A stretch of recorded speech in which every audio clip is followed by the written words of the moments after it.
we good? Everybody ready? No? Siobhan? She's been in and out several times. Oh, wait, look what I pulled out. I thought, I thought I had it.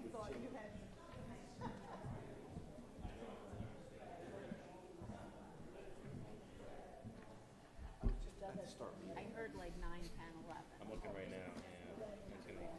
I'm now staying a little later. Let's shoot for 9 anyway. Good? All good? Here we go. Good evening. This is the Ridgewood Village Council regular public meeting. The date is July 17th, 2024. The time is 7:32 p.m.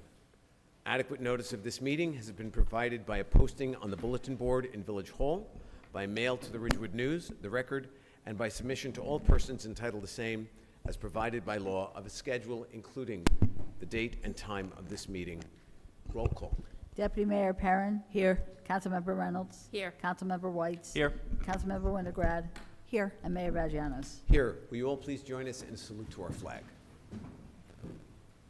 I pledge allegiance to the flag of the United States of America and to the republic for which it stands, one nation, under God, indivisible, with liberty and justice for all.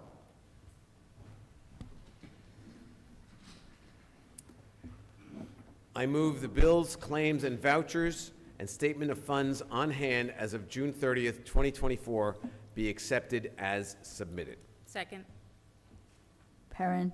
Yes. Reynolds. Yes. Whites. Yes. Winograd. Yes. And Vagianos. Yes. I move that the Village Council minutes of January 29th, February 5th, February 7th, February 14th, and February 21st, 2024, having been reviewed by the Village Council and now available in the Village Clerk's office, be approved as submitted. Second. Perrin. Yes. Reynolds. Yes. Whites. Yes. Winograd. Yes. And Vagianos. Yes. We have a proclamation. Siobhan, would you do the honors? Sure. So thank you to the Parks and Rec PRC who is here tonight, and this proclamation is for you, and Nan and Katie, you're there as well. So whereas Parks, Recreation, and Leisure Services are an integral part of the communities throughout this country, including the Village of Ridgewood, and whereas Parks and Recreation promotes health and wellness, improving the physical and mental health of people who live near parks, school grounds, and open areas. And whereas Parks and Recreation promotes time spent in nature, which positively impacts mental health by increasing cognitive performance and well-being and alleviating illnesses such as depression, attention deficit disorder, and Alzheimer's. And whereas Parks and Recreation encourages physical activities and fitness by providing space for popular sports, hiking trails, bike paths, the Graydon Pool, and our other recreational amenities for both passive and active programming designed to promote a healthy and active lifestyle. And whereas Parks and Recreation is a leading provider for healthy meals, nutrition services, and education through its important relationship with Health Barn USA. And whereas Parks and Recreation programming and education activities such as after-school time, STEM programming, youth sports, and environmental education are critical to childhood and development. Whereas Parks and Recreation increases a community's economic prosperity through increased property values, expansion of the local tax base, increased tourism, the attraction and retention of businesses, and crime reduction. And whereas Parks and Recreation is fundamental to the environmental well-being of our community through its relationship with Green Ridgewood in hosting the Earth Day Daffodil Festival. Whereas Parks and Recreation is essential and adaptable infrastructure that makes our communities resilient in the face of natural disasters and climate change. And whereas our Parks and Recreation areas ensure the ecological beauty of our community and provide a place for children and adults to connect with nature, each other, and embrace and explore the Children's Sensory Butterfly Garden and recreate outdoors in the Village 13 municipal parks properties. Whereas the U.S. House of Representatives has designated July as Parks and Recreation Month, and Whereas the Village of Ridgewood recognizes the benefits derived from the Parks and Recreation resources. Now, therefore, be it resolved that the Village Council of the Village of Ridgewood, New Jersey does hereby proclaim July 2024 as Parks and Recreation Month in the Village of Ridgewood, and encourages our residents to use the many recreational facilities and attend the many recreational programs for all ages offered by the Ridgewood Parks and Recreation Department.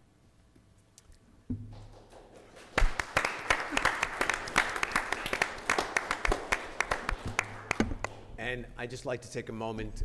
I've worked with the members of the Parks and Rec Department, several of whom are here tonight, for many years. These are people who don't have jobs. For them, this is a mission. Their mission is to make our parks and recreation activities a part of everyone's daily life. They live for it, they sleep with it, it means everything to them, and their efforts mean everything to us. So I'm going to ask for another round of applause. Thank you so much.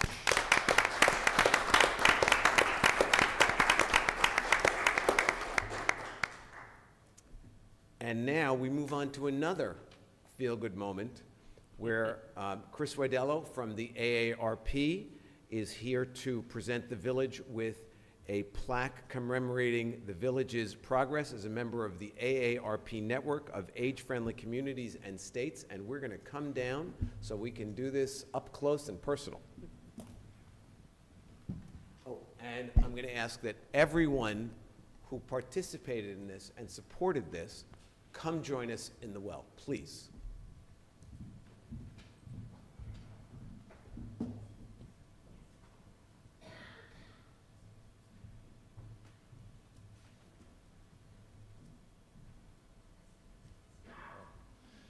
Thank you, everybody, for having me. Yeah, that sounds good. As the mayor mentioned, my name is Chris Widello. I am the state director for AARP here in New Jersey.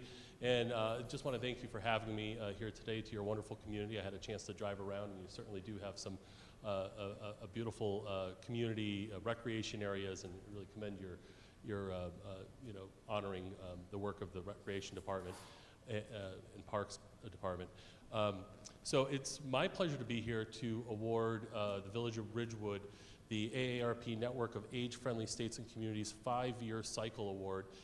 We are in receipt of your progress report, which was great to see, and I know that this isn't the, your first time working on age-friendly issues, that although you came into the network around 2019, that this has been going on for some time before that, and a lot of that has to do with the funding from the Henry and Marilyn Taub Foundation.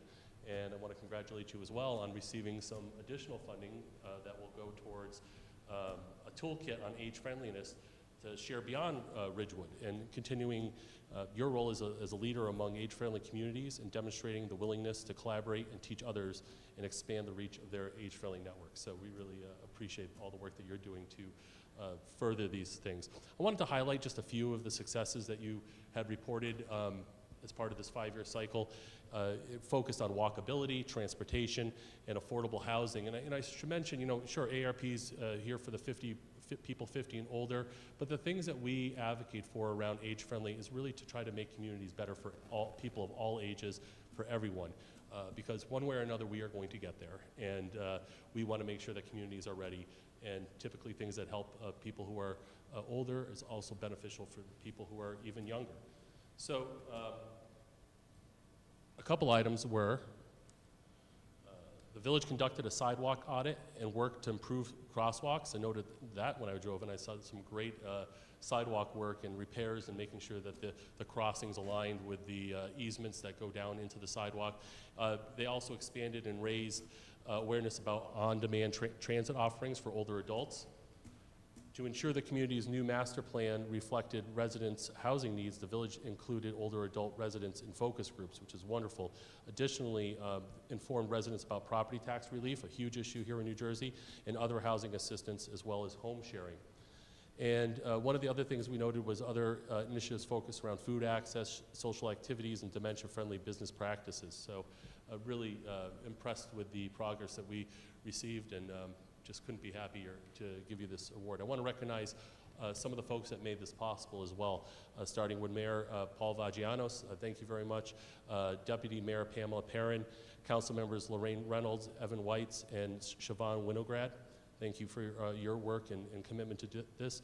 Deanna Shablik from the Village of Ridgewood Parks and Recreation and the Community Center Advisory Board, and also Nancy Bigos. Age Friendly Ridgewood's Beth Abbott and Sheila Brogan.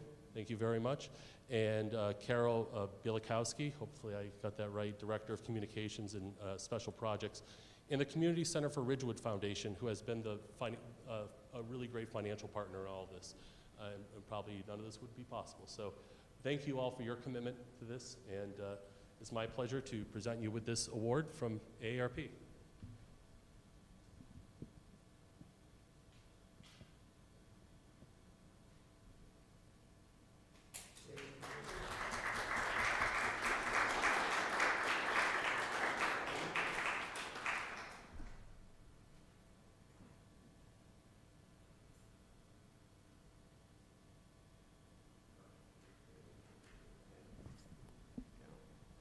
And let me just say how honored I am to receive this on behalf of all the people who did this work and made Ridgewood an age-friendly community, not the least of whom are Sheila and Beth and our Parks Department who work. I mean, Deanna lives with all of the people every day who take care, who are part of our age-friendly community.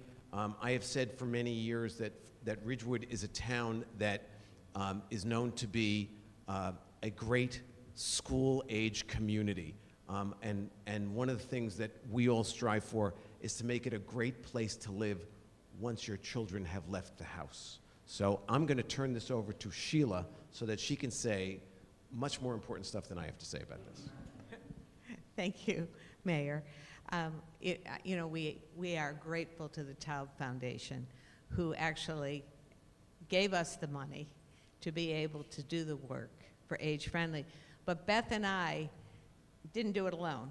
We had partners, and that's what makes us a great village.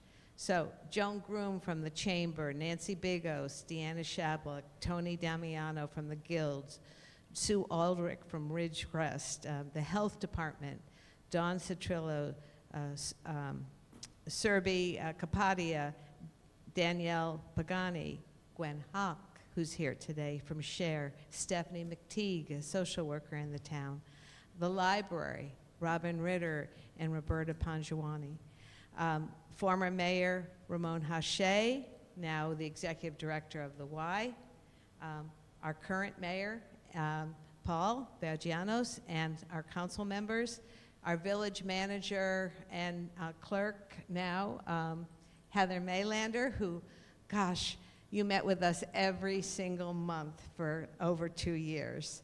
Our current village manager, who's been so kind and generous with his time.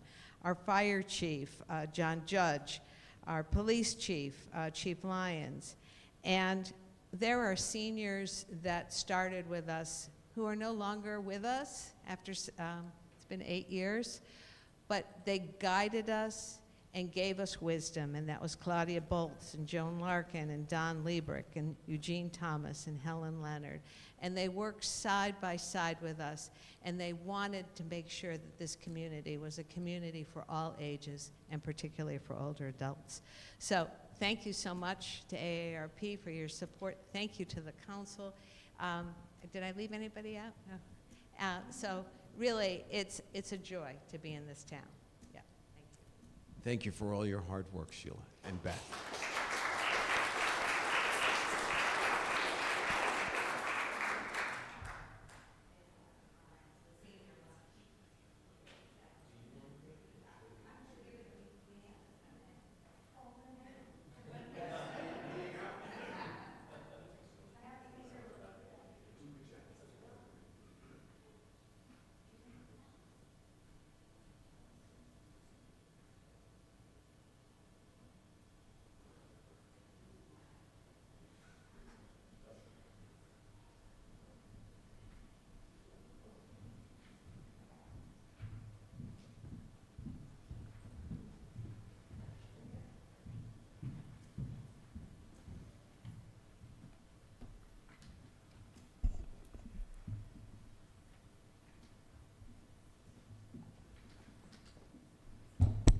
It's always so nice when we get to start out with such fun stuff. So we move on to our, we have a presentation from Cole Duchang. Cole, would you come up? And this is the Master Plan Parks Amenity Analysis. Just while Cole's taking a seat, I'm going to put my hat on. So a couple things so the public knows that I clearly went to Lafayette College, and I'm a very proud alum. And last fall, we have been working and chipping away at a lot of things in parks. And sometimes the council asks for a lot, and we need a little bit of extra help. So over January, we did an externship program, which is a brief period, of 3 weeks that the school is closed. And Cole applied. We put up a posting and we sent it to the Board of Ed as well, because master plan was our agenda. And Cole took that. And then this spring semester, while getting great grades and doing great things, he said, do you have some availability for the summer? So clearly, everybody in the Parks Department is very proud and honored that Cole chose to come back. And, as an alum, it's such a treat to get to work with such a bright, young person. And I'm going to turn it over to you. I'm going to wear the hat the whole time. Thank you, Siobhan. Appreciate it. Welcome, Cole. Thank you, Mayor. Hi, my name is Cole Duchang. I live in Wyckoff, New Jersey, not in Ridgewood. But I just want to say thank you to the mayor and thank you to the council for hosting me tonight, just to hear what I have to say about our interns, what we've been working over the past couple of months with our master plan and our park system, and to just update you all on what is happening. So the intern class for this Parks and Recreation summer was myself. I go to Lafayette College, as Siobhan said. I'm going to be a sophomore. Henry Walsh, who's a senior at Ridgewood High School. Travis Young, who's also a senior at Ridgewood High School. And Alexander Fuel, who is also a senior at Ridgewood High School. I just want to say how incredibly lucky I was to be able to work alongside the three of them. With their access being in Ridgewood was very, very beneficial to this project for them to impact the community and to make a difference for their community and for the parks was just truly extraordinary. They all have a very bright future going forward. So an update of the parks inventory start with is a little bit of a timeline. So in 2023, the Volunteer Parks Recreation and Conservation Board, also known as the PRC, created an inventory of the Ridgewood Park system and the recreational amenities that the parks offer as a sort of a startup project. The PRC board developed a database format for most of those parks, and a group of volunteers, including Jim Morgan, who's in the audience tonight, was a part of that group, and were able to complete 6 out of the 12 parks that Ridgewood has to offer. But due to time constraints, the project was not fully finished. In the spring of 2024, Councilmember Winograd recruited several interns, myself and Henry, Alex, and Travis, to go out into those parks to survey and to collect data into the database and to finish up the rest of the 6 while also updating any information about the parks.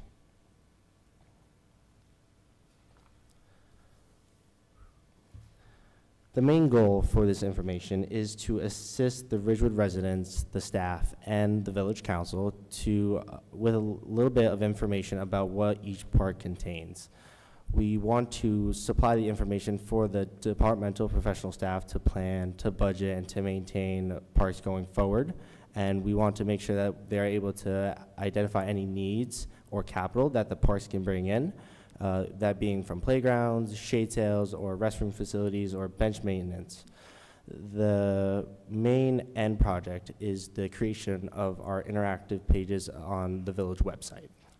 So let's say, for example, I moved recently to Ridgewood, I'm new in town, and I want to know where to go to sit in a park, or where to go for a hiking trail or a walking trail or a playground for my kid, and I don't know where. With this new information that we have gathered and hopefully to implement soon onto the website, we are able to bring to those people who don't know where to go the information, the amenities that they may need, where it could be Van Ness Square for your benches, right to veterans for a baseball field, softball field, or a walking or hiking trail. So this is the parks database progression. On the left side of the screen, you can see the Twinney Pond Park survey, and this is the information that the group of volunteers in 2023 left off with. And on the right side, you can see the summary table of the 6 parks that they completed.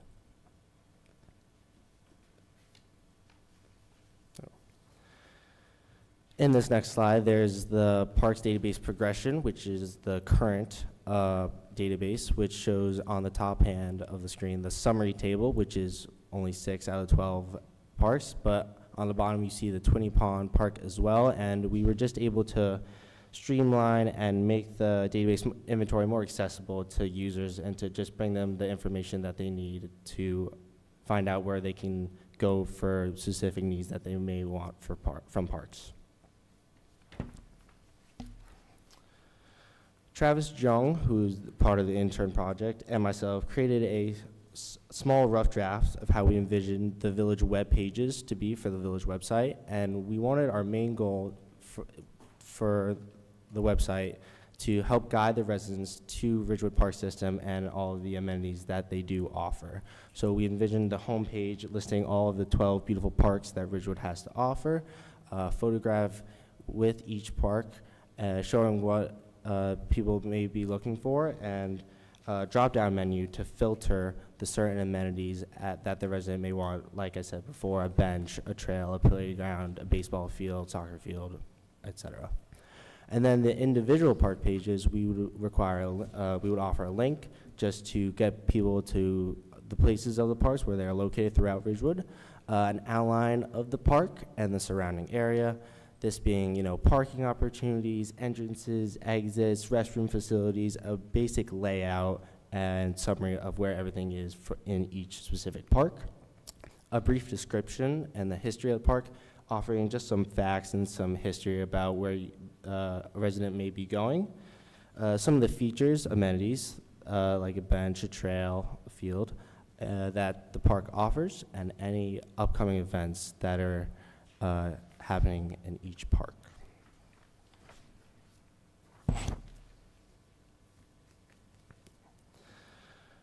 Jim Morgan and myself brainstormed the photography contest for the parks. We brainstormed the contest to try and create the public awareness of the local parks, to attain some new photographs and imagery, and to place them on the village website throughout the 4 seasons.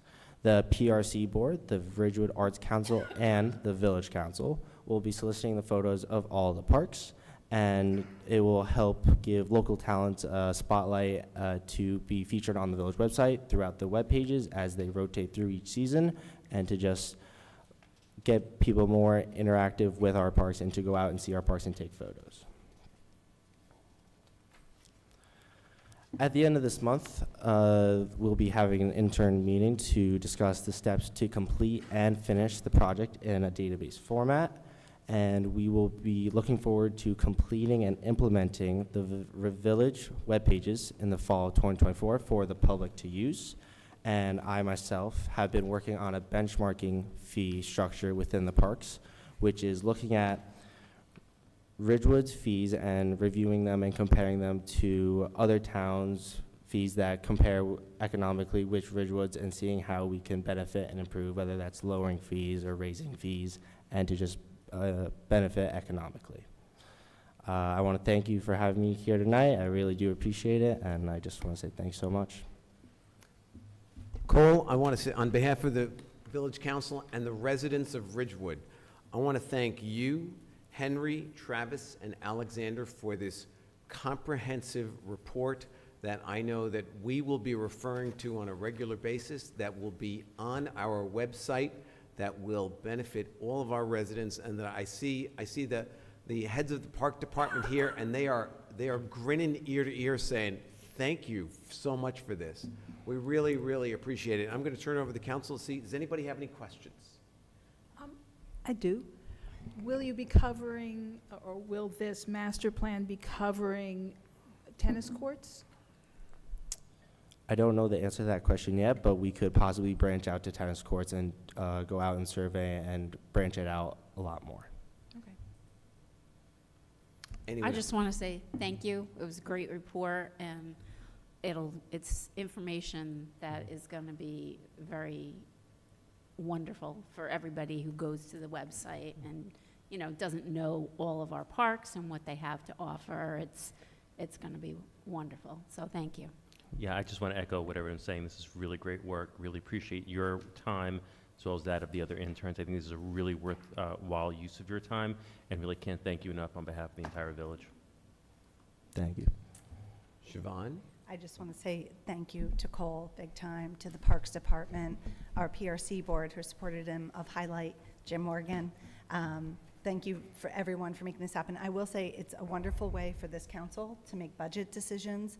It's also a step in promoting Pam and I. We worked on this together before Cole came in. It's working the master plan because we'll be able to look at what we truly have and see the gaps that are missing. So thank you, Cole. It's great. I can't even tell you how grateful I am that I got the chance to work with you, and I hope you come back in January. Yeah, I'm looking forward to it. And I also want to thank Siobhan and Jim Morgan, who worked with this great crew to get this done. Let's give this young man a big round of applause.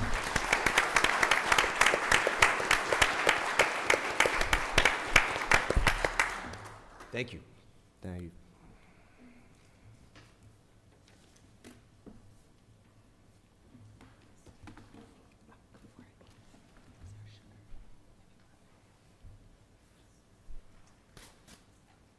Mr. Calby, there's an empty chair there.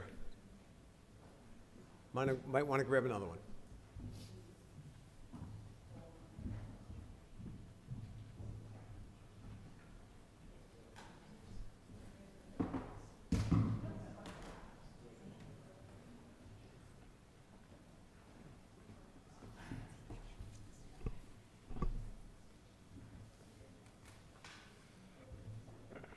Good evening. Good evening, Mayor, Evening How are Council. you this evening? Very good. How are you? Very well, very well. Would you guys introduce yourselves? Yes. Richard Calby, Director for Ridgewood Water. To my left is Chris Colley from the firm of Topology. Topology and Chris in particular have run lead on this project for Ridgewood Water. And so we'll begin. The public hearing this evening is a required part of the Green Acres diversion process. The public hearing is specifically on the village's proposal to legalize the after-the-fact diversion as well as the additional subsurface diversion, and the village council will only listen to comments from the public specifically on these two Green Acres diversions. Don't open the public hearing yet, because Mr. Calvi has an explanation of what it is, okay? Thank you. Thanks. I didn't want to stop you. I was on a roll. But thank you. We're here tonight for the third and final public hearing for this project. This is required as part of the state Green Acres application process. Mr. Colley will walk us through the application, why we're here, give a little bit of history of the prior hearings. The hearing is being recorded. The court reporter to my right, a copy of that transcript will be made available and sent to the state as well. As many of you know, we've been working towards increasing the supply mechanism in the system for many years. In 2019, we drilled a replacement well for the Linwood Well, which sits directly behind or adjacent to the Graydon Pool parking lot. So we're here tonight to talk about that project and the Green Acres diversion that's related to that very small improvement and footprint in the park relative to the well itself and the underground piping that will connect it into our system. The good news is, even though we're doing this hearing tonight, the Village Council did approve a temporary agreement prior to this, so work is already beginning to hook up the well, and the well will be hooked up and in operation way before the State House even probably considers the application after we forward it tonight. So with that, I'll turn it over to Mr. Colley. We have a little presentation. A lot of it may be a repeat from the last hearing, but we're required to go through all the items again, and then, of course, open up the hearing and answer any questions from yourselves and the public. Thank you. Thank you. You need to get closer to it. No, it's not on. Test? There you go. All right, great. Thank you very much. As Mr. Calby noted, my name is Chris Colley. I'm a consultant for Ridgewood Water. You've seen me here a couple times before on this matter. I'm going to give you a brief summary of the project for both the council and the public's benefit, and a little bit of timeline, and then we'll open up public comment after that. So as noted, this is a statutorily required public hearing to accept comment on a Green Acres diversion. The diversion that we're discussing tonight has two components to it. One is classified as a major diversion, and one is classified as a minor diversion. And I'll walk you through those two pieces in a moment. As noted by Rich, these relate to the Linwood Well, and the diversion sort of straddles the two parcels which comprise Maple and Graydon Parks. I won't walk through each of these dates individually, but as you know, this project has been through several steps and has been in front of this body even several times, dating back to an initial scoping hearing, which is really the first step in the process, in March of 2022. After that, we submitted application materials to the state. We had a little bit of a detour when the state passed a law that we thought might affect this project. Turned out it didn't. So we resumed the diversion process, submitted our final application materials, and ultimately are back here before you tonight for this public comment process. Should this process move to the next step, ultimately this would end up at the State House for the State House Commission. So getting into some of the details about what this diversion actually consists of, as I noted, there's two pieces. There's the major piece and the minor piece.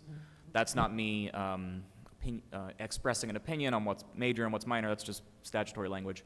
So the major piece is the actual above ground construction of the well that Mr. Calby noted earlier. It's about 64 square feet. You can see it, it's visible, it's above ground. The minor piece is the connection of the well to the existing well house underground, the subsurface easement. And that's the bigger piece, but as I noted is underground, that's about 1,311 square feet. So all told, 1,375 square feet between the two, spread out amongst these two parks, the size of which is noted on the slide. To try and help you visualize a little bit, if you see where I've identified the new well, and you can see that sort of above ground fence there, that's the fenced-in area with the new well. And to the left of that, you see that structure, that brick structure, that's the well house. So the fenced-in area, that's the 64 square foot major diversion, and then underground, there will be infrastructure to connect the two, to connect the new well to the well house. And that underground area, which is shown there in purple, is what constitutes the minor diversion. Just a little more context for you as part of the survey that we had to have done as part of this. This is generally where the property sits, where the well sits within the overall park. And again, there you can see in blue, that's the subsurface. In red, that's the above ground major diversion. And I always get the street name on the side there. I believe that's Northern Parkway on the right side of your page there for context. One of the requirements under the state statute is that a diversion serves a public need. Mr. Calby talked a little bit earlier about the infrastructure that's being constructed in town to improve water quality, how this particular improvement fits within that context. Obviously, we feel that serving the community with adequate and high-quality drinking water is an important, vital public need, so I think it's pretty clear that that would fit this requirement under the statute. And finally, as it relates to compensation, there is a compensation requirement under the statute. So the path that is being proposed and recommended and was recommended in the pre-application that previously came before this body is to make a payment to the Garden State Preservation Trust for the diversion. The minor diversion, the calculation would be $6,800. The major diversion would be $10,000. One minor change from the last time we were here is originally there was a thought that 2 trees were going to have to come down to put that subsurface easement in. The Ridgewood Water engineers were able to figure out a way to run that to not affect any of the trees. So we no longer have to replace any trees as part of this. That's all I have by way of overview. Tonight, initiates, there's this public hearing, but also there's 2 weeks of public comment. You might have seen the signs out there by the park, so those are going to stay up for another 2 weeks. Folks, if you're seeing this later, you have until July 31st of this month to submit written comments. You can submit those to Ridgewood Water, to Mr. Galby, via email or hard copy at the address that's on the screen. And we also ask that you send a copy of those comments to the DEP at publiclandcompliance@dep.nj.gov, and also to the hard copy that's on the screen. That's it for me. Thank you very much, and give it back to you, Rich. So with that, Mayor, I believe if you want to open the hearing, please. I think I'll give it a try. Thank you. I move the public hearing be open. You have a second? Oh, I second the motion. Perrin, Yes? Reynolds, Yes. White, Yes. Winograd, Yes. and Vagianos. Yes. Good evening, Boyd A. Loving, 342 South Irving Street. Just want to clarify, L-O-V is in Victor, I-N-G. Yes. Just want to clarify, there's 1,400 square feet of parkland that is now going to become the property of Ridgewood Water, and we are paying a sum of money in lieu of having to replace the land with land from another source. Is that correct? That's correct. Thank you very much. Anyone else? And just to clarify one thing on that, the 1,400 square feet, it's 1,311, that's a subsurface easement. So the above-ground utilization of the parkland would not be affected by that subsurface easement. Seeing no one else, I'm going to close the public hearing. I move that the public hearing be closed. I second the motion. Perrin, Yes? Reynolds, Yes. White, Yes. Winograd, Yes. and Vagianos. Yes. Are there any questions from the council? Yeah, I seem to recall that there was recently legislation passed that would obviate this kind of tension between the public interest and Green Acres. And I seem to recall that Ridgewood Water advocated for that, and it passed, and now it doesn't affect our situation. Is that because it doesn't have retroactive effect? It doesn't affect this particular site only. We've utilized it on other sites successfully. We did try to use it for this site, but because the well was drilled prior and wasn't the existing well that were replaced, DEP felt it didn't apply. We'd made the case that without doing what we were doing, we would have to build a PFAS treatment plant in the park. But nevertheless, we weren't going to take the fight any further. We felt, and Green Acres too, felt that this would be the easier route and the quickest. Thank you. Thank you. And Any through other you, questions? through you, Mayor, just to clarify, Chris, this has no adverse effect on the use of the park, correct? That's correct, yeah. The only above-ground part of the park that will be affected by this is the 64 square feet outlining the well, which is currently in place, which has been in place since 2019. Anyone else? I just want to say thank you. Clearly, the diversion, we have several. This is very exciting. I went to the stable today, and I was so excited to see the billboard. I will not be writing the email, but it was nice to see the notice, and thank you for detailing it. Thank you. Thank you, Rich, obviously, for making this happen. Thank you. Rich, Chris, thank you so much for your comprehensive presentation on this. We really appreciate your work on it. Thank you very much. Thank you. And with that, we will go to our regular public comment section of the meeting.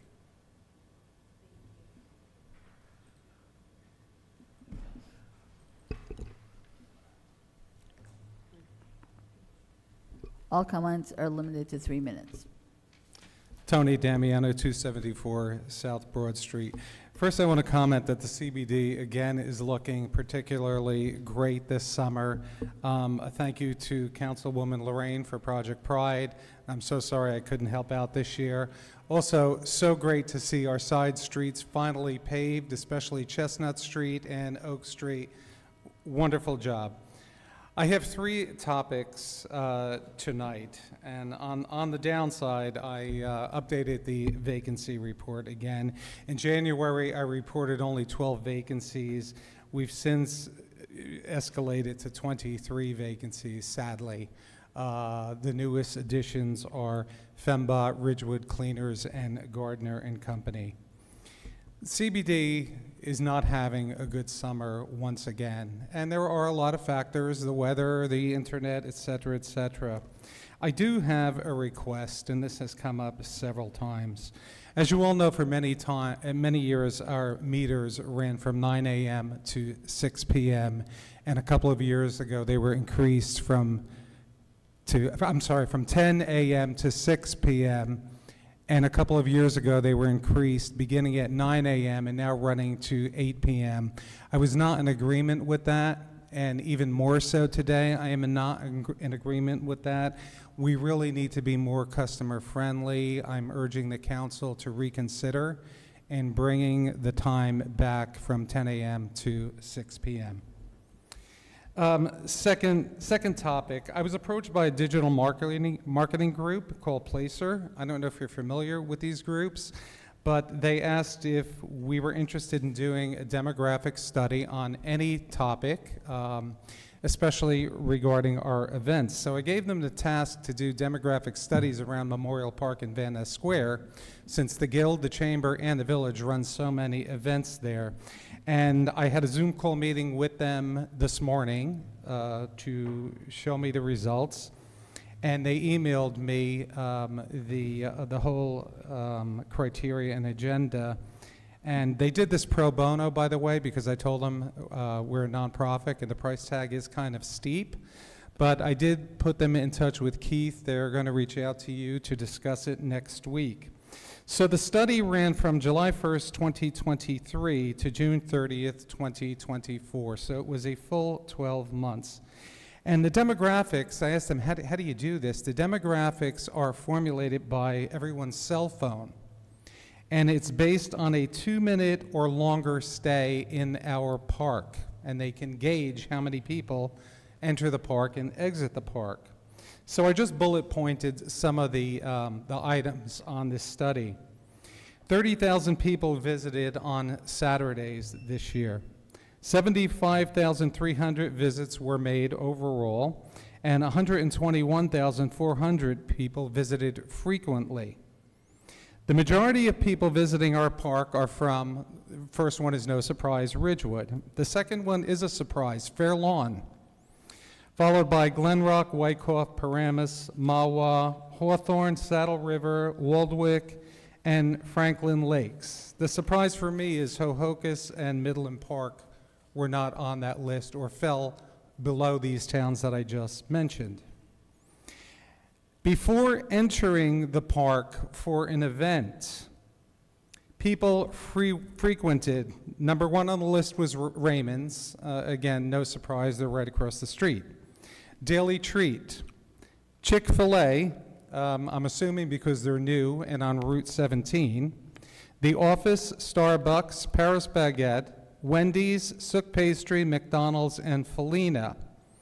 They also did a study on leaving the park. They didn't include it on the report, but I distinctly remember noticeably missing were Park West Tavern and Steel Wheel Tavern, and on that list were, once again, The Office and Beer Burger. So that was a surprise to me. Tony, forgive me, do you have much more to go?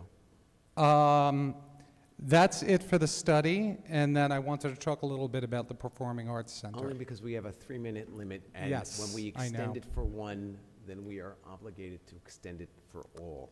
Okay. So, Can I suggest, is there a way, I mean, obviously, Tony's here in his capacity as the president of the Guild. This doesn't strike me as really public comments, more of a presentation. I don't know if we're able to do it ad hoc, but certainly in the future, I would encourage, Tony, this is fantastic information. perhaps talk to Keith and we can give you like a slot to present, so you're not limited by the 3 minutes. Sure. Because what you're saying is stuff we should be hearing, and it doesn't, again, doesn't strike me as the type of thing that I really classify as public comments, because, again, you're here in your professional capacity. Is there a way to add this as a presentation tonight so Tony can keep on going, or are we beholden to the agenda we already? Well, there's only put out? 2 more bullet points, and I am emailing all of you tomorrow. This study just came through late in the day. Okay. So I just picked I picked a couple of the important issues, but there are many graphs and scales and such Before- with Tony, deeper demographics. Just because it's public comment, so can we make a motion to have a presentation? Are we allowed to do that? Certainly with regard to public comment, just finish public comment before you get to the presentation. Okay. Okay, so Tony, let's do why don't you that. have a seat? We'll finish our public comment, and then you can complete the presentation. Forgive us, it's just we have No worries, that's fine. obligations. That's From, fine. from the table? Right. Yeah. And then- and you'll make the motion, Evan? Yes, I'll make Okay. the motion when we're done with. Great. And thank you, yeah. Great. Anyone else for public comment tonight? Seeing no one. Oh. Oh, excuse me, beg your pardon.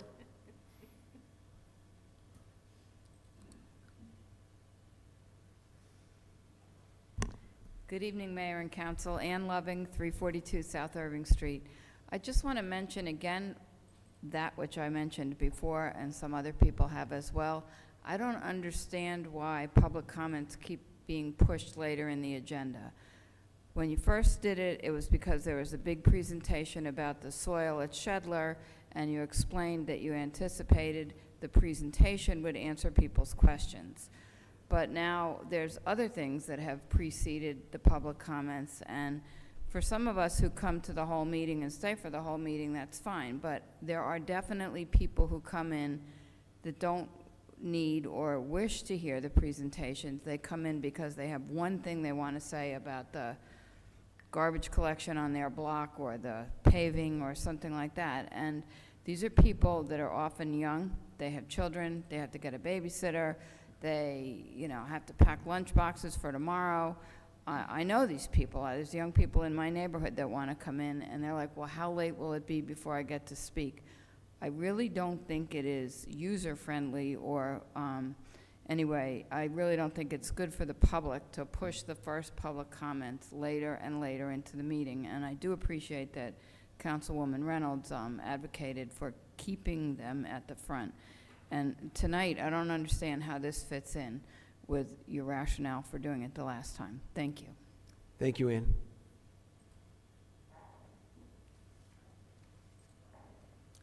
Cynthia O'Keefe, 542 West Saddle River Road.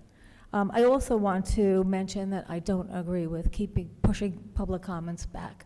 I think it excludes a lot of people. I think there are very few people that actually show up at this meeting in person.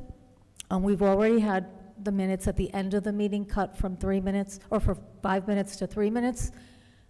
So to further push it, after 8 o'clock when people are trying to put their kids to bed or they go to bed early, I just think it excludes a population of people who may want to speak. And we're all busy doing things during the day, and, I think having the comments at the beginning of the meeting is more prudent, unless there's a special, like Matrix, that was very important, and it would give us the opportunity to ask questions related to that specific hot topic. So, in my opinion, I just think that if we could move it back to the way it was, like if it's not broken, why fix it? I don't see the purpose in pushing it so late into the evening and into the meeting. Thank you. Thank you, Cynthia. Anyone else? And with that, I'm going to close public comment. Heather, since you put our agenda together, would you care to explain? Sure. This evening, we had the one presentation from the AARP, which was important to have that happen so that that individual who was given that presentation could then leave the meeting and move on. The second presentation was given by Cole Ducheng, and he actually is a college student and worked as an intern, and so it was a short presentation for us to be able to see. Normally, we wouldn't have a presentation during a public meeting. However, it was being given due to the fact that he and others were traveling after this time and could not attend other meetings this summer before going back to college. The final one was the public hearing, and the reason why we did that first was because of the fact that we were paying both Mr. Colley and the court reporter to be here. And they get paid from the moment they walk into the room till the moment they leave. So in order to save some money for this village, they were put before. It was anticipated that there wouldn't be many public comments. We hadn't heard, anyone calling or asking questions, and so that was why. Normally, it would not be done, but as you all know, oftentimes, when we have swearing-ins, we do it before public comments. Again, that's because we have families here, we have babies here, we have all sorts of people here, and then after that is over, then they can leave the meeting. So, it's important sometimes to put these things first. It is not a regular occurrence, and it will not be a regular occurrence. Thank you, Heather. And I just want to say, the council has no input on the order of the agenda. This has been done by Heather for 30-some-odd years. We trust her to use her judgment. This is not a change from any past practice.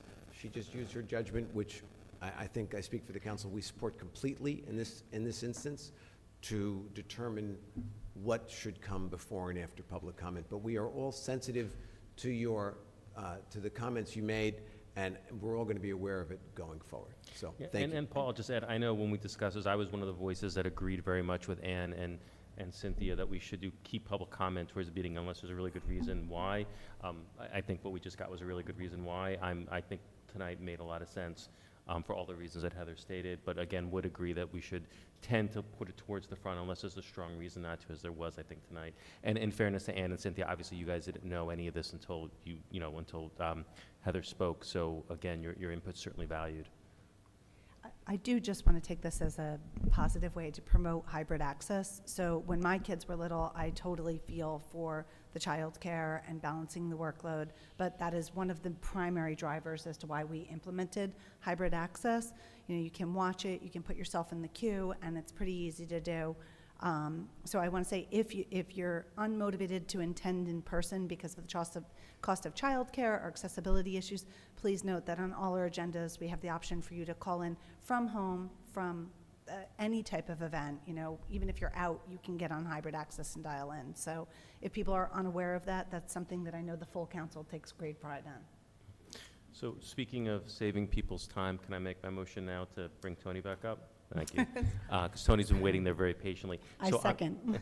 So I'm gonna move to amend the agenda tonight to include a presentation by the Ridgewood Guild, and again, would certainly encourage in the future, Tony, reach out to Keith so we can get you a spot on it. But do I have a second to bring Tony back up? Second. I've always wanted a Tony meeting. Come on. Okay, so Perrin, Yes. Reynolds, Yes. Whites. Yes. Winograd, Yes. and Vagianos.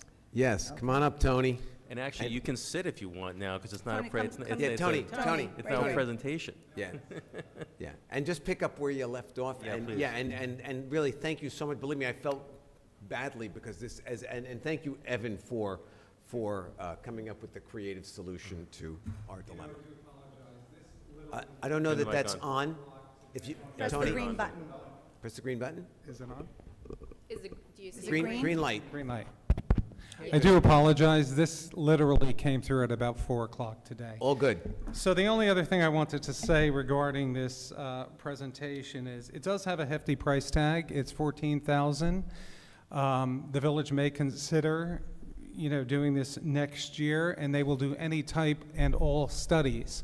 I pinpointed the park, obviously, because I was interested in all events that take place. But they can do the train station, they can do the CBD in general.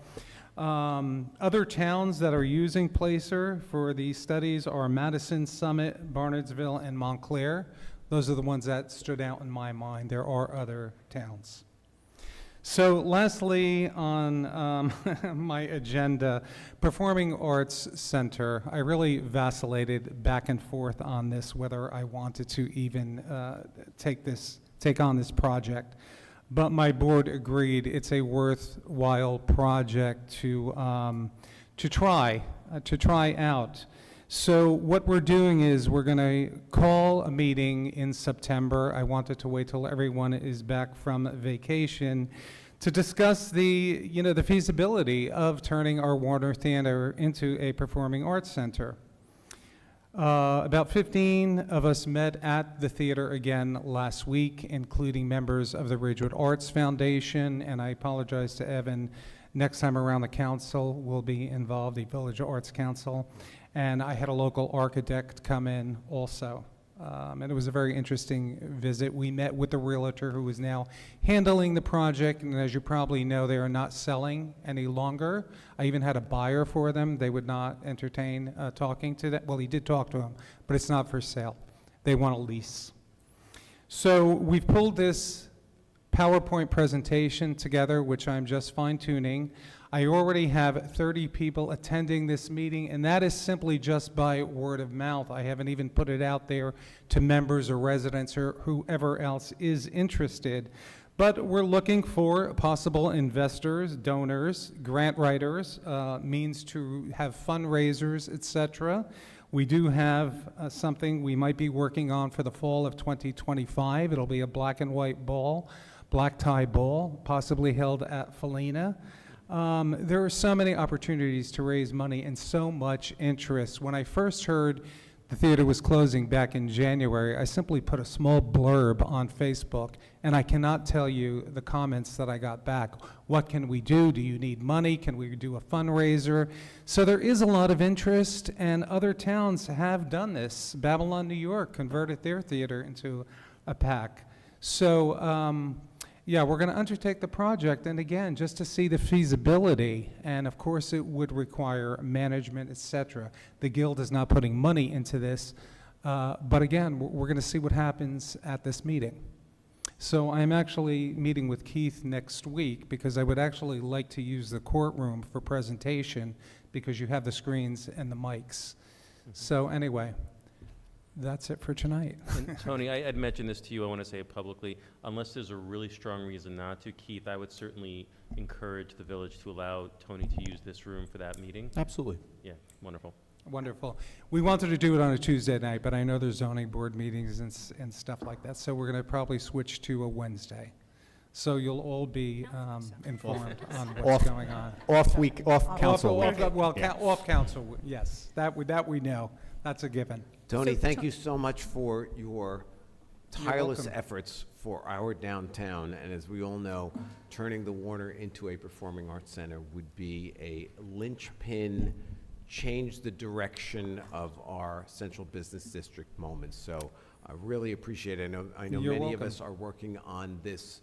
We're all rowing in the same direction. So I know I will be in attendance at your presentation. And the one thing I can add to that, we're looking to do a multifunctional theater, possibly an 800-seat performing arts center on the main level, a small movie theater upstairs with 200 seats so that our residents can hold birthday parties.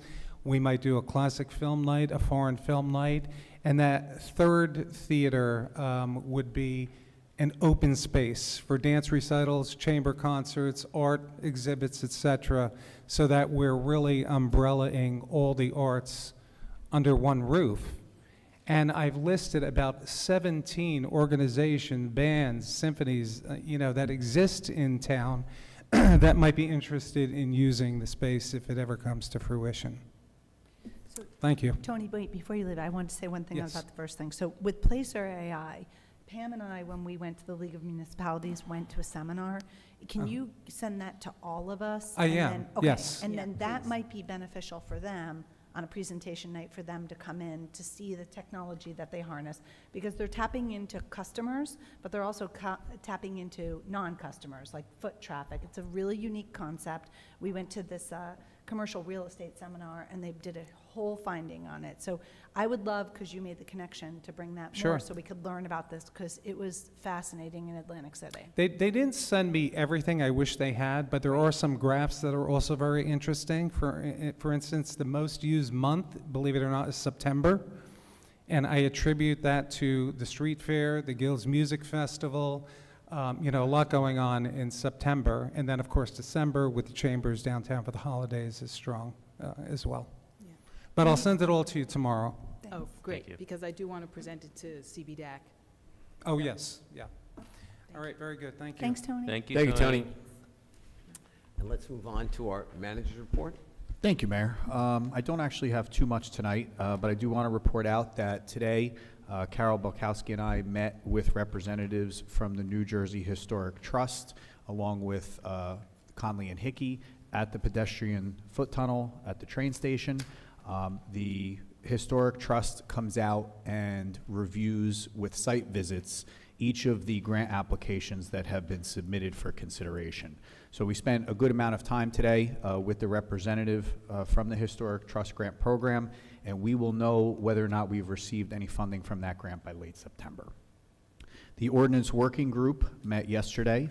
We reviewed the Board of Adjustment recommendations that were sent to the council, 2 from this year and 1 from last year's report.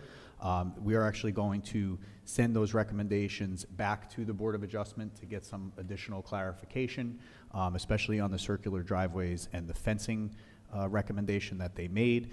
So we'll wait to hear back from that. Matt is going to speak to Bruce Whitaker, who's the legal counsel for the zoning board, and we're going to revisit that in the month of September.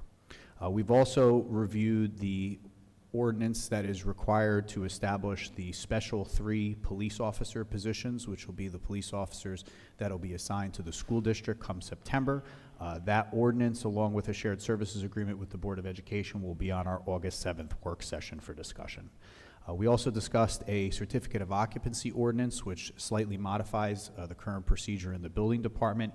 That was recommended by both John Barry, our village planner, and Tony Merlino, our construction official. So we'll be looking at that at the August work session as well. And finally, we have just a few brush-up items on our revised tree ordinance. So I think Siobhan is taking that back to Shade Tree for one last look, along with George Wilson. And we'll come back with recommendations on that as we get towards Labor Day. Matrix. Spoke to them yesterday with regard to the report on Shedler. As we know, we have report back on the berm. We are awaiting a report back on the balance of the property as far as the testing results. They do not have all of the lab reports back as of today, but tonight the council will consider Resolution 24-233, which will retain Matrix for LSRP services.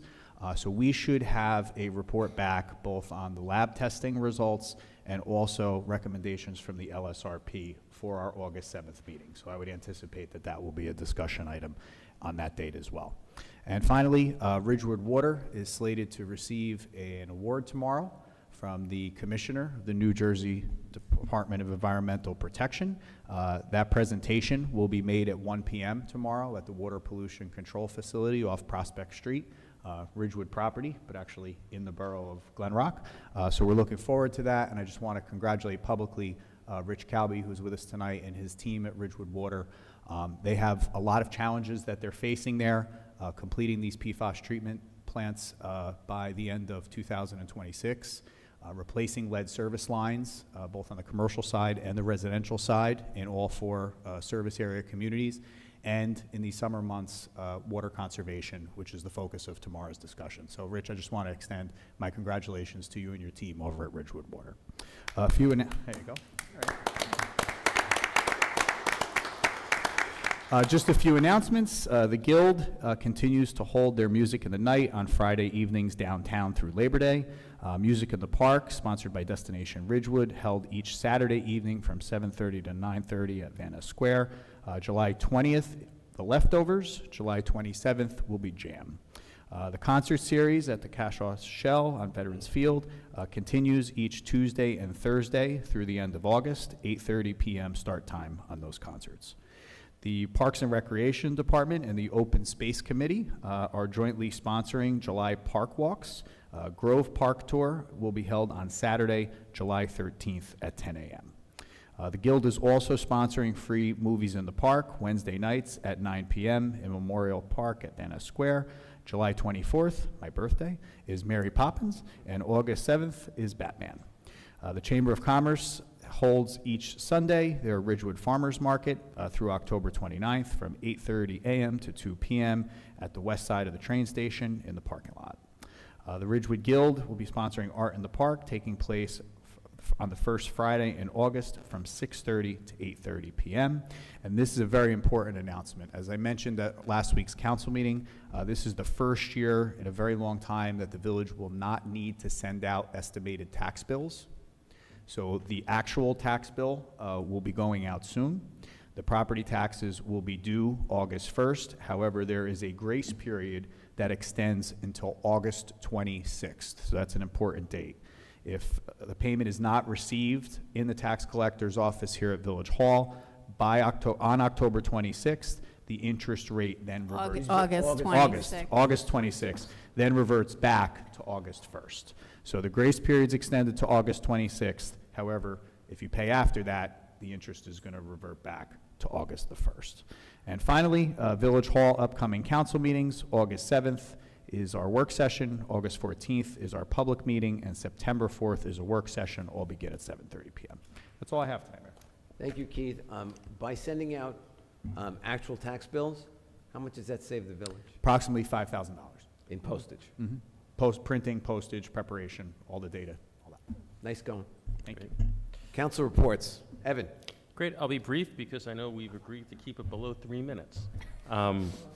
However, I was on vacation last week, which is why I wasn't here, and many of my committees have been shut down. I do want to thank Siobhan. I know you covered Board of Ed for me while I was away. That was going to be my dig. Mine's going to be a little longer because Evan went on vacation. All right, fair enough. Yeah, I'll cede back a minute and a half because I will really be quick.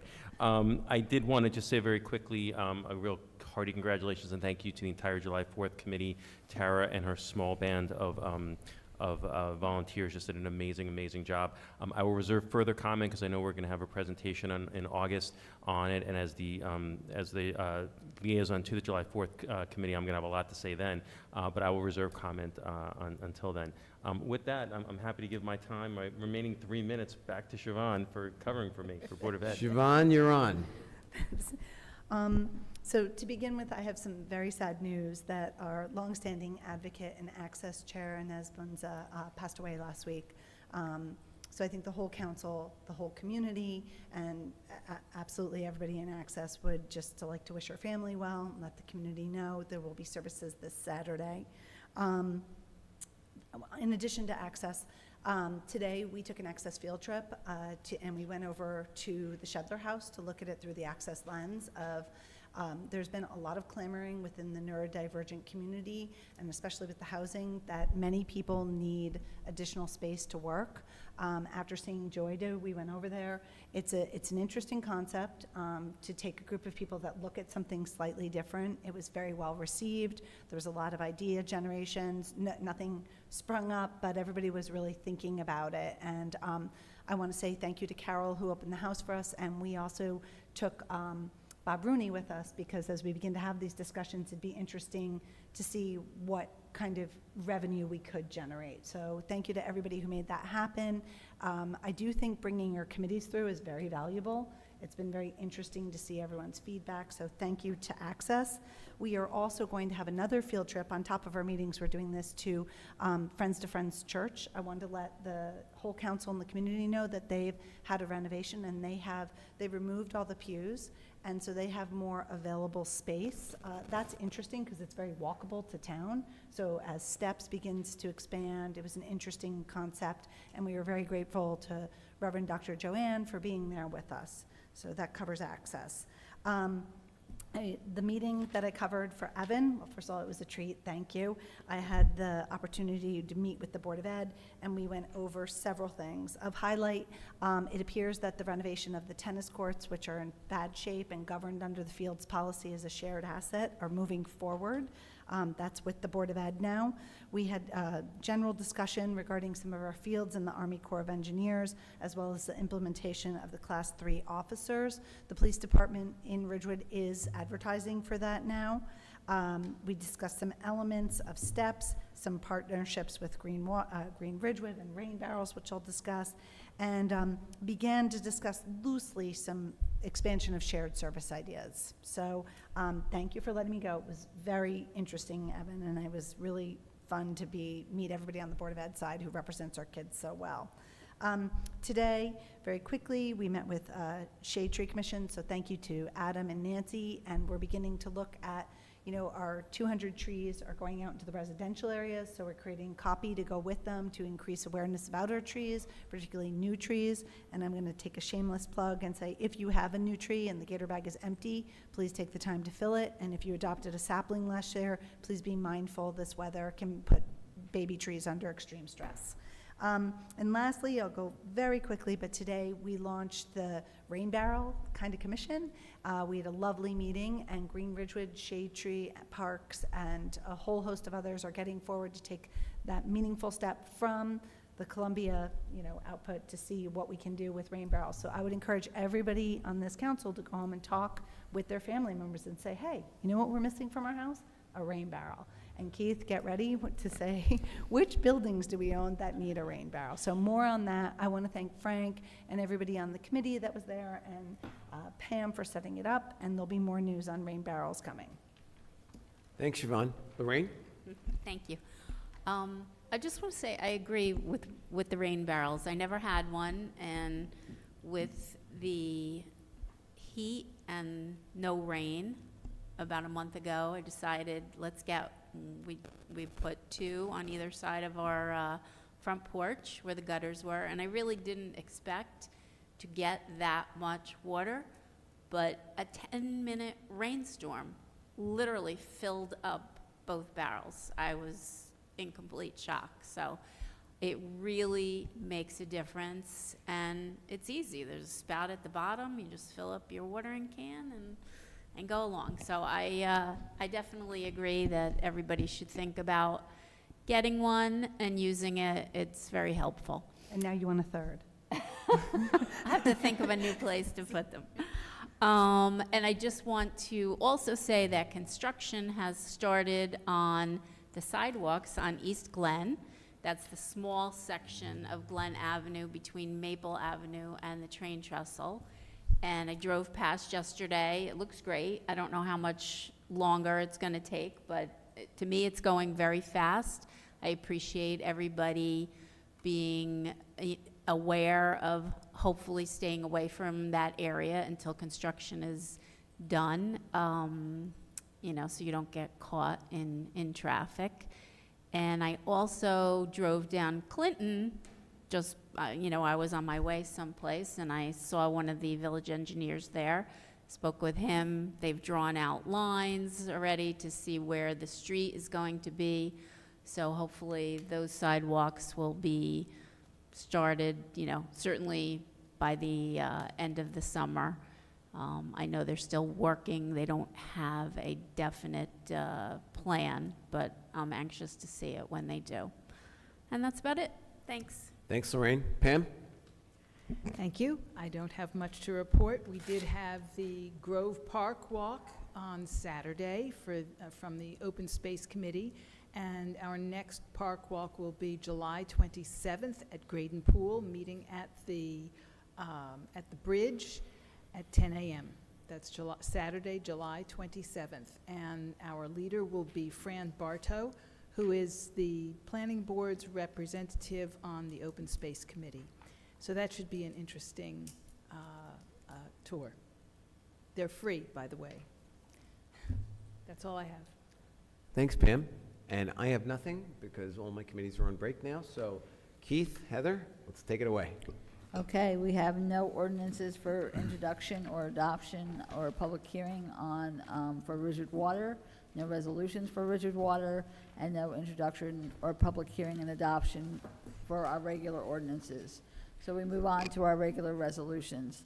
The following resolutions, number 24-227 through 24-247, are to be adopted by a consent agenda with one vote by the Village Council. They will be read by title only.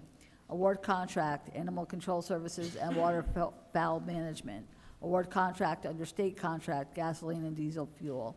Award contract under state contract, portable radios, Police Department. Award contract under state contract, purchase, install, and repair emergency lights and other equipment for the Police Department. Award contract under state contract, parts and services, fleet services. Award professional services contract, administrative and professional engineering services, construction for structural repair of Kingsbridge Lane pedestrian bridge. Award professional services contract, licensed site remediation professional services, Shedler Property and General Project Management, and LSRP services. Award professional services contract, engineering support, construction monitoring, and inspection services for replacement of fuel system and underground storage tanks for the DPW. Reject bids and authorize rebid structural repair of Kingsbridge Lane pedestrian bridge. Authorize rebid for infrared asphalt restoration, repair, and trench patching. Declare property surplus, police department vehicles. Authorize execution of contract, installation of small wireless facilities by Verizon Wireless. Approve and authorize execution of grant application, South Pleasant Avenue resurfacing, Phase 2. Authorize place-to-place transfer of liquor license, Signature Cocktails LLC. Authorize refund and cancellation of property taxes for disabled veteran, Block 2207, Lot 8. Authorize application and execution of right of access form for Big Tree nomination, 274 Phelps Road. Authorize town garage sign to be given to Agnello family. Establish residential flood advisory committee. Authorize free parking in Hudson Street Garage on August 3rd, 2024 for Super Sidewalk Saturday. Appoint member to Green Team. Accept donations, Graydon Pool, beach accessibility wheelchair. May I have a motion? So moved. Second. Perrin, Yes. Reynolds, Yes. Whites, Yes. Winograd, Yes. and Vagianos. Yes. And we have one additional resolution, which was actually discussed in our pre-meeting this evening. This is a resolution of support from Village of Ridgewood to submit an application and abide by concession to the New Jersey Department of Community Affairs Recreational Opportunities for Individuals with Disabilities, ROID, FY 2025 grant program. Whereas the Village of Ridgewood desires to apply for and obtain a grant from the New Jersey Department of Community Affairs for approximately $20,000, and will match this grant with approximately $4,000 for a total project cost of approximately $24,000. Now therefore be it resolved that the village manager and village council do hereby authorize the preparation and submission of such a grant, and be it further resolved that the Village of Ridgewood does hereby recognize and accept that the New Jersey Department of Community Affairs may offer a lesser or greater amount, and therefore, upon receipt of the grant agreement from the New Jersey Department of Community Affairs, does further authorize the execution of any such grant agreement, and also upon receipt of the fully executed agreement from the department, does further authorize the expenditure of funds pursuant to the terms of the agreement between the Village of Ridgewood and the New Jersey Department of Community Affairs, and be it further resolved that the persons whose names, titles, and signatures appear below are authorized to sign the application, and that they or their successors in said titles are authorized to sign the agreement and any other documents necessary in connection therewith. And they are Mayor Paul Vagianos and Village Manager Keith Kasmark. May I have a motion? So moved. Second. Perrin, Yes. Reynolds, Yes. Whites, Yes. Winograd, Yes. and Vagianos. Yes. And I just want to thank the council for allowing us to add that on, allow us to submit the grant application timely and completely, rather than having to submit the resolution of approval as a supplement in August. So thank you for that. Made perfect sense. And now let's go back to public comment.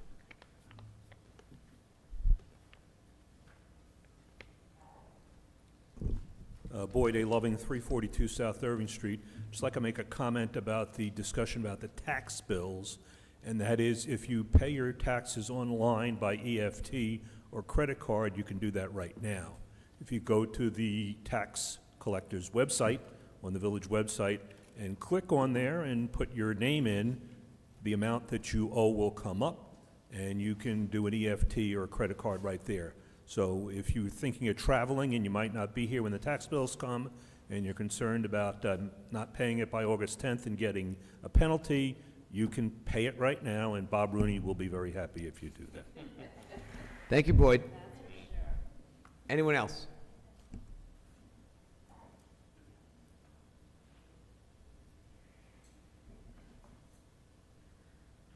Good evening again. Ann Loving, 342 South Irving Street. The report that Tony Damiano gave was fascinating. It was very interesting, and it's amazing how your cell phones, they just know where you are. It's like frightening. I've always said, if you're not doing anything wrong, it doesn't matter, right? And I'm not doing anything wrong, so that's fine. But it's really cool how many minutes you were in the park, and then did you go to the Daily Treat or over to Chick-fil-A? I mean, wow. Big Brother's really watching.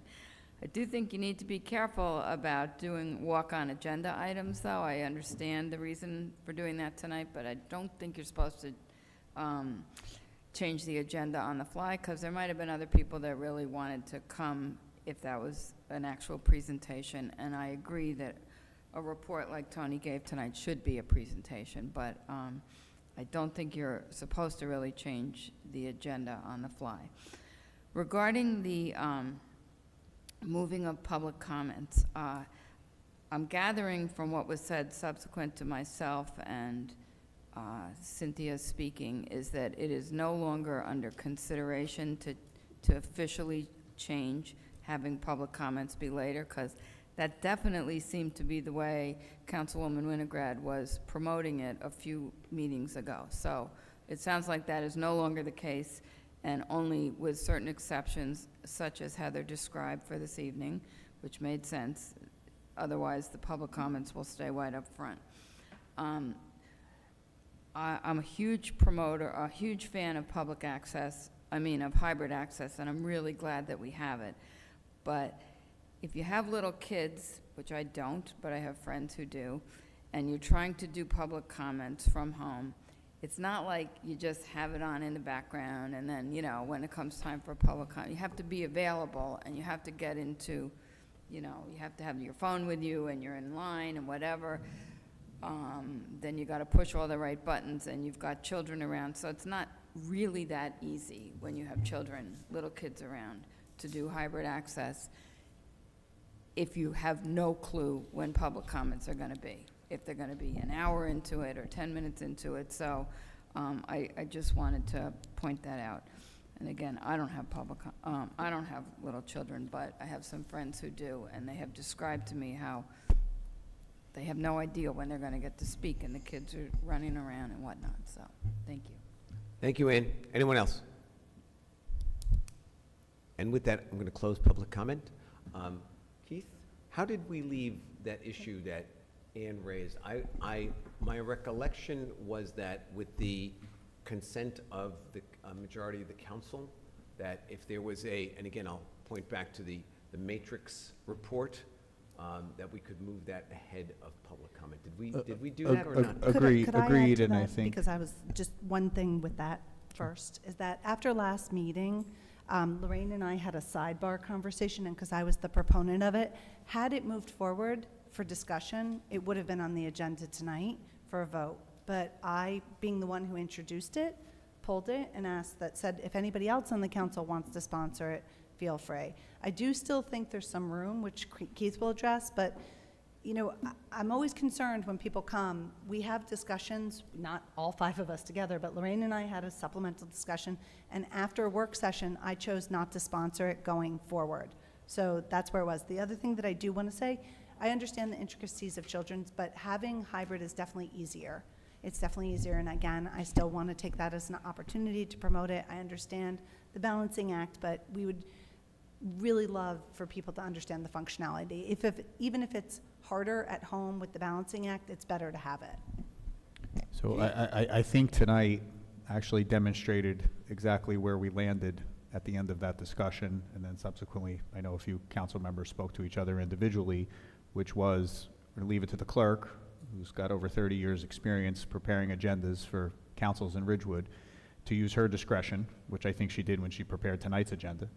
And subsequently, if something comes up during a meeting or an issue arises that's more prevalent than maybe other issues, that the council would then, with a majority vote, have the discretion to adjust the agenda, which happened tonight with regard to the Guild.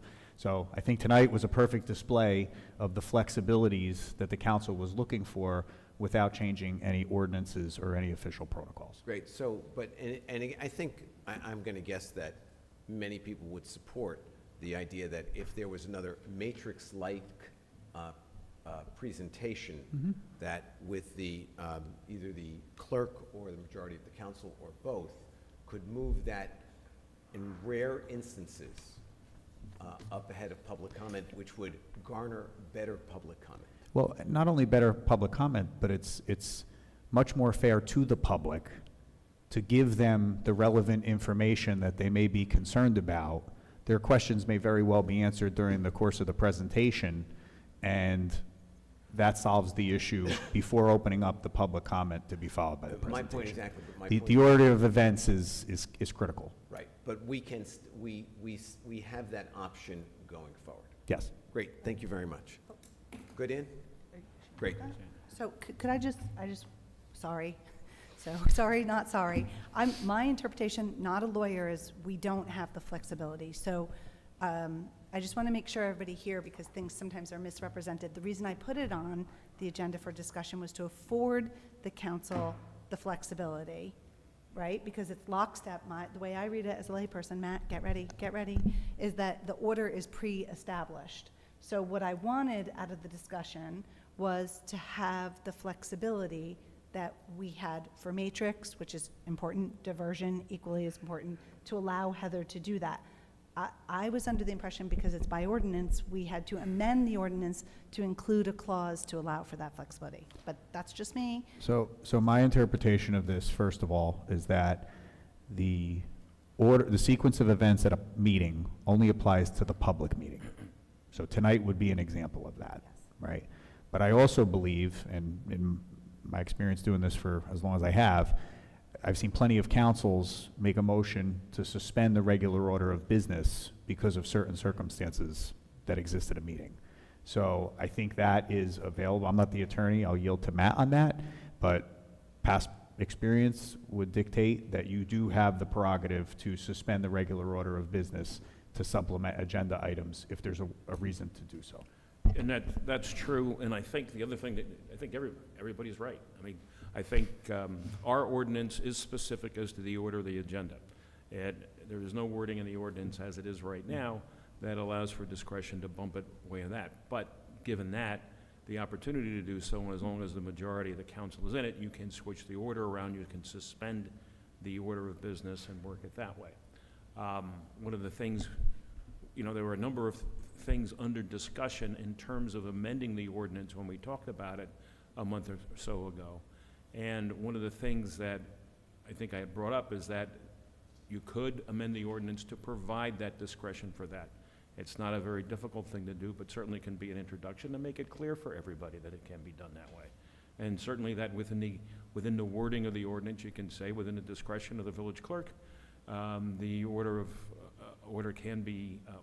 the meetings can be adjusted to allow for aspects of presentation that may be deemed more important or more of an imminent nature than what the other ones are. So we can do that. But And we I don't think it's have to amend the ordinance to do that. No. But Okay. it could be easier to make it easier for And I think it's very important to highlight something that Mr. Loving did the research on and brought to light a few meetings ago, and that is that he went back for a number of years, I believe, and determined that there were no presentations at public meetings. So tonight was a unique experience. We worked around Cole's schedule so that he could make this presentation to the council. This is a college student who is going to be vacationing and has obligations and eventually will be back at school and won't be available to make this presentation, so we modified it for tonight. But traditionally, this does not affect us at a public meeting. And the work session, the ordinance does not cover, so the clerk has tremendous discretion, along with council input if it's warranted, to be able to continue to do what we're doing. But I think everybody at this dais now knows what the expectations are, and we can move forward accordingly. And that's great, and I want to stress that personally, and I believe the rest of the council, would only support changing the order in an extraordinary circumstance, as we did with Matrix, which I believe everyone, audience, council, everyone was happy that we did. So, and let's leave it at that and move on. So let's now entertain a motion for adjournment. So moved. Second. All in favor? Aye. Anyone opposed? Thank you.